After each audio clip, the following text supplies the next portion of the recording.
Hello friends, आज जुलाई महीने की पहली तारीख है और आज 1 जुलाई हो गया। और ये प्लांट्स आप देख रहे हैं जो मैंने ऑनलाइन ऑर्डर किए थे, जिसका अनबॉक्सिंग मैंने आप लोगों के साथ शेयर किया था।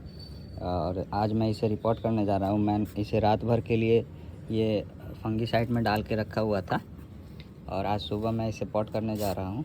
आप प्लांट का साइज़ देख सकते हैं। ये मेरा बाल्टी का साइज़ से आप कंपेयर कर सकते हैं कि किस साइज़ का मुझे प्लांट मिला है। ये सब साइज़ है प्लांट के। कॉडेक्स देख लीजिए आप। कॉडेक्स सिकुड़ गए हैं आने में क्योंकि गर्मी का टाइम है, और फिर भी प्लांट मुझे उम्मीद है कि लग जाएगा। इनमें से एक ये प्लांट है, इसका लीफ आप देख सकते हैं थोड़ा वेरीगेटेड है, किनारे से पीला पीला है, वाइट है और बीच में ग्रीन है। तो ये मैं नया वैरायटी मंगाया हूँ। ये सारे नए वैरायटी हैं, पहले से मेरे पास काफ़ी वैरायटी हैं, मगर वेरीगेटेड लीफ वाले मैंने पहली बार मंगाया है। तो आज इसका पॉटिंग मिक्स मैं शेयर कर दूँ। मैंने बताया था अपने पिछले वीडियो में कैसे मैं रिपोर्ट करता हूँ। तो देखिए, मैंने ये पॉट ले लिया है।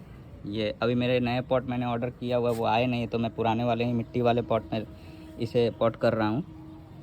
तो ये पॉट है, मिट्टी का पॉट है, ये 10 इंची का पॉट है।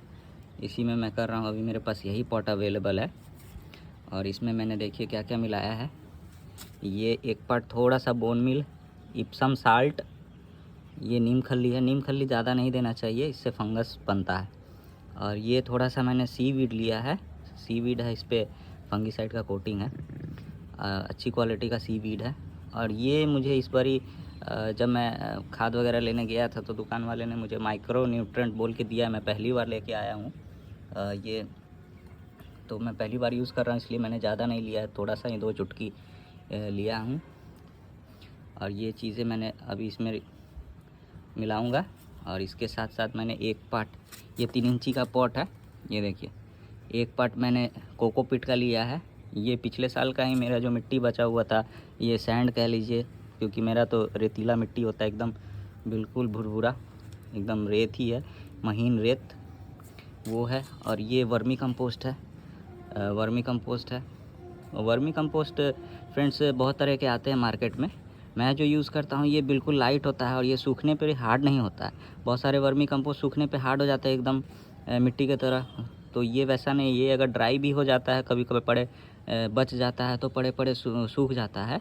सूखने के बाद भी ये ड्राई एकदम भुरभुरा ही रहता है, हार्ड नहीं होता, ये चिपकता नहीं है। ये देखिए, ये अभी गीला ही है, लेकिन अगर मैं इसे बॉन्ड करूँ तो ये बॉन्ड नहीं होगा, ये बिल्कुल भुरभुरा रहता है।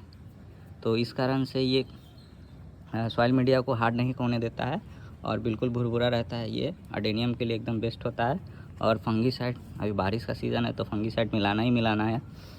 इस सीज़न में रिपोर्ट करने का रिस्क ले रहा हूँ, तो ये सारे चीज़ें चाहिए ही चाहिए। तो अब मैं इनको मिलाऊँगा, ये सारे चीज़ को मिला करके फिर मैं किसी एक प्लांट को रिपोर्ट करूँगा। और रिपोर्ट करने के बाद आपको दिखाऊँगा कि कैसा हुआ। और फिर 15 दिन के बाद मैं शेयर करूँगा कि इसका ग्रोथ कैसा है, ये प्लांट लगा या नहीं लगा। और ये सारी चीज़ें हैं। मैंने इसमें एक लेयर का पहले से ही, ये देखिए, ये रेत है, ये रेत है, मैंने एक लेयर पहले से ही इसमें डाल लिया है। इसके छेद को कवर करके उसके बाद इसमें मैंने बालू डाल दिया है। इससे क्या होता है, ये सबसे अच्छा फ़िल्टर का काम करता है। कभी भी सबसे नीचे वाले रूट में, बहुत सारे पॉट में लोगों का कंप्लेन रहता है कि रूट रॉट हो जाता है। तो अगर मैं इसको डालता हूँ ना नीचे बेस में, तो कभी भी वाटर लॉगिंग नहीं होगा, पानी आराम से नीचे निकल जाएगा। जो भी रूट इसमें रहेंगे वो क्योंकि सैंड में फंगस एकदम ना के बराबर लगता है, तो कभी भी नीचे के जो पतले पतले रूट होते हैं वो रूट रॉट होने के चांसेस एकदम नहीं होते हैं। दूसरा क्या फ़ायदा है कि नीचे अगर बालू है, जब भी मैं इसे रिपोर्ट करने के लिए निकालूंगा ना, तो आसानी से प्लांट मेरा बाहर आ जाएगा। मुझे ज़्यादा मेहनत नहीं करनी पड़ेगी या छेड़छाड़ पौधे के साथ नहीं करना पड़ेगा। जब भी मैं इसे निकालूंगा, ये आराम से रिपोर्ट के टाइम पे अगले साल ये प्लांट निकल जाएगा। और सर्दी हो या गर्मी हो या बारिश हो, इसके वजह से ये पानी इसमें नहीं रुकेगा और फंगस भी नहीं लगता है नीचे में। क्योंकि ऊपर से तो हम लोग चेक कर लेते हैं, ऊपर से चेक कर लिए कि मिट्टी सूख गया, लेकिन अंदर में पानी रहता है। तो हम लोग वाटरिंग करते जाते हैं, नीचे ज़्यादा पानी होने के कारण रूट रॉट हो जाता है।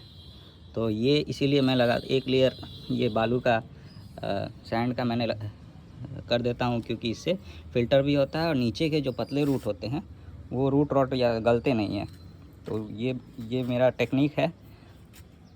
और बाकी मैंने सॉफ्ट, ये मीडिया भी सॉफ्ट है, कभी भी इसमें वाटर लॉगिंग नहीं होगा। सब कुछ एकदम बढ़िया, जब मैं मिक्स करके आपको दिखाऊंगा एकदम भुरभुरा रहेगा। तो चलिए फ्रेंड्स, इसे मिक्स करते हैं फिर आपको दिखाते हैं। तो देखिए फ्रेंड्स, ये मेरा पॉटिंग मिक्स रेडी हो गया है। मैंने इसको मिक्स कर लिया है और बिल्कुल एकदम भुरभुरा है, आप देख सकते हैं। ऐसा ही रहेगा, पानी डालने के बाद भी ऐसा ही भुरभुरा रहेगा, कोई दिक्कत नहीं आती है। क्योंकि मैंने आपको बताया भी था पिछले वीडियो में, और अभी भी बता देता हूँ कि मैं मिट्टी यूज़ नहीं करता हूँ। जो सॉयल, गार्डन सॉयल होता है वो यूज़ नहीं करता हूँ। सिर्फ महीन वाला बालू और कोकोपीट, वर्मी कंपोस्ट और इप्सम साल्ट। रिपोर्टिंग का टाइम है तो इप्सम साल्ट ज़रूरी है। और बोन मील, माइक्रोन्यूट्रिएंट्स इस बार मैंने डाला है, और फंगीसाइड। ये सारे चीज़ मिला के मैंने रेडी कर लिया है अब। और ये मेरे प्लांट हैं, अब इनमें से एक को मैं रिपोर्ट करूँगा। तो चलिए रिपोर्ट करते हैं। तो ये देखिए फ्रेंड्स, मैंने इस प्लांट को लगा दिया है फाइनली, और ये रेडी हो गया है। और अब मुझे बस इसमें पानी देना है, और थोड़ा पानी दूंगा मैं। फर्स्ट टाइम है तो मैं मतलब थोड़ा नहीं, पूरा ही पानी दूंगा। और उसके बाद से इसको कुछ दिन के लिए शेड में रखूँगा। ऑलमोस्ट 4-5 दिन के लिए तो शेड में ज़रूर रखूँगा। 1 हफ़्ता भी रख सकता हूँ। इसका कॉडेक्स चेक करना, जब तक इसका कॉडेक्स टाइट नहीं हो जाता है। तो इसका कॉडेक्स जब टाइट हो जाएगा, लीफ आने शुरू हो जाएंगे, तब फिर मैं इसे फुल सनलाइट में रख दूँगा। तो ये वीडियो कैसा लगा आप मुझे ज़रूर बताइएगा। रिपोर्टिंग का वीडियो मैंने आपसे शेयर किया है, और मैंने पॉटिंग मिक्स आपको बता दिया है। नए बिगनर्स जो भी नया लगाना चाहते हैं, प्लांट लगा सकते हैं। कहाँ से बाई करना है ये भी मैंने अपने पिछले वीडियो में बता दिया, आप लोग ज़रूर देखिएगा। Thank you friends. मेरा वीडियो अगर पसंद आया हो तो सब्सक्राइब ज़रूर करिएगा, लाइक करिएगा, और कमेंट करके पूछिएगा। और भी कुछ एडवाइस अगर आप देना चाहते हैं तो कमेंट सेक्शन में ज़रूर दीजिए। Thank you friends.